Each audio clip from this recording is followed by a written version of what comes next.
मला खरंच प्रश्न पडलाय की कोल्हापुरातलं हे मंदिर अजून बऱ्याच जणांना कसं काय माहिती नाही, जे की आई टेमलाई आणि मरगाईचं मूळ स्थान आहे. सगळ्यांनाच माहिती आहे की आई टेमलाई ही श्री महालक्ष्मी मातावर रुसून टेकडीवर जाऊन बसली, पण असं म्हणतात की त्याआधी ती इथं असायची. हे मंदिर याआधी असं होतं, पण श्रीनिवास श्रीपादराव साळोखे यांच्या पुढाकाराने हे मंदिर असं बनलं. प्रत्यक्षात पाहिलं तर देवी इतकी सुंदर दिसते. खरंच इथले पुजारी सुद्धा देवीची अगदी मनाने पूजा करतात आणि तिला सुंदर नटवतात. आई टेमलाई आणि मरगाई ह्या दोघी एकमेकांशिवाय अपूर्ण आहेत.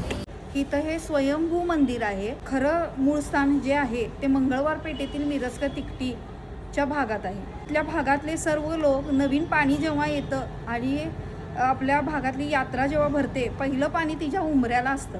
थाटामाटात तिला या स्थानावर आणून बसवलं तेव्हा ती अतिशय जड मूर्ती झाली होती. जुन्या मंदिरातून नव्या मंदिरात परिवर्तन झालं ते माझे वडील श्रीनिवास श्रीपादराव साळोखे यांच्यामुळं ते नवीन मंदिराची स्थापना झाली. मंगळवार पेठेवर तिचा एक वरद हस्त आहे आणि सर्वांची रक्षण करता म्हणजे आई टेमलाई मरगाई आहे. इथल्या सर्व भागातील लोकांना तिचा अनुभव भरपूर आलेला आहे आणि ज्यांना अनुभव आलेला आहे ते हिचा उमरा चढल्याशिवाय बाकीचं काही काम करायला जातच नाही. तुळसी